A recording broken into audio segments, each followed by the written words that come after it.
नमस्कार, मी केतकी जोशी आणि महाप्राईम टाइम या बुलेटिनमध्ये पहिली बातमी आपण बघणार आहोत। रिपब्लिक वृत्तवाहिनीचे संपादक अर्णव गोस्वामींना आज सकाळी अटक करण्यात आली। अर्णव गोस्वामींच्या अडचणीत मात्र आता वाढ झाली आहे। मुंबई पोलिसांनी कलम 353 नुसार अर्णव गोस्वामींवर गुन्हा देखील दाखल केलेला आहे।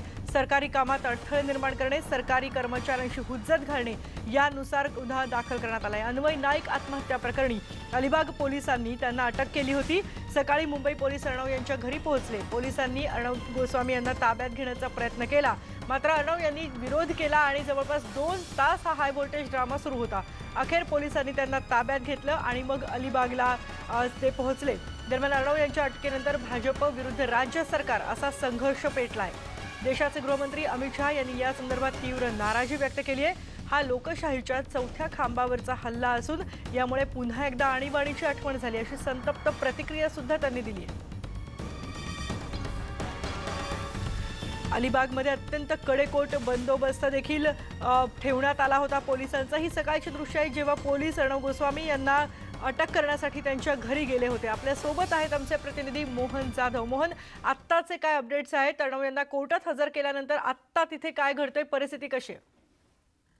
दुपारी त्यांना कोर्टात हजर करण्यात आलं। नंतर त्यांनी सांगितलं की पोलिसांनी मला मारहाण केलं।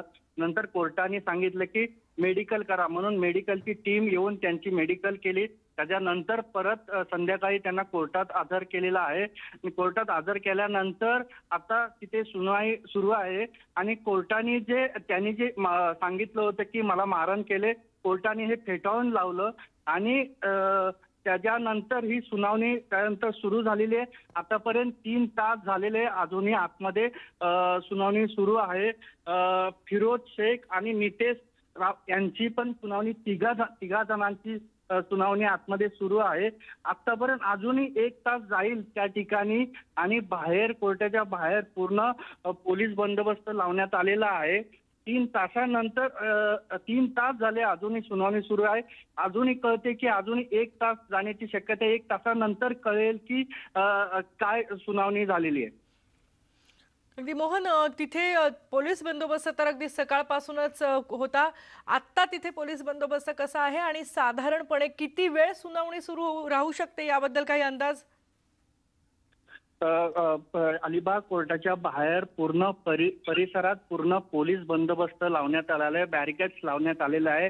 इथे सगळे रिपब्लिकचे रिपोर्टर आणि काही कार्यकर्ते त्या ठिकाणी आलेले आहेत आणि ही जी सुनावणी आहे, ही सुनावणी अजूनही 1 तास चालेल। आतापर्यंत 3 तास झाले सुरू आहे। 1 तासानंतर कळेल की अर्णव गोस्वामीला पीसी देणार की काही होणार। 1 तासानंतर हे कळेल अलिबागच्या कोर्टात। धन्यवाद मोहन, तिथल्या या सगळ्या माहितीबद्दल। आपण ही दृश्य बघतोय, अर्णव गोस्वामी यांना जामीन मिळणार की त्यांना जेलमध्येच रात्र काढावी लागणार हे आता काही वेळात स्पष्ट होईल। अजूनही तिथे सुनावणी सुरू आहे आणि अलिबाग कोर्टामध्ये ही सुनावणी सुरू आहे। आज सकाळी अलिबाग पोलीस आणि मुंबई त्यांच्या घरी पोहोचते मुंबई पोलिसांनी गुन्हा देखील दाखल केलेला आहे। मात्र सरकारी कर्मचाऱ्यांशी हुज्जत घालणे आणि सरकारी कर्मचाऱ्यांच्या कामामध्ये अडथळा आणणे अशा प्रकारची कलम त्यांच्यावर लावण्यात आलेली आहेत, कारण जवळपास 2 तास हा सगळा हाय व्होल्टेज ड्रामा सुरू होता।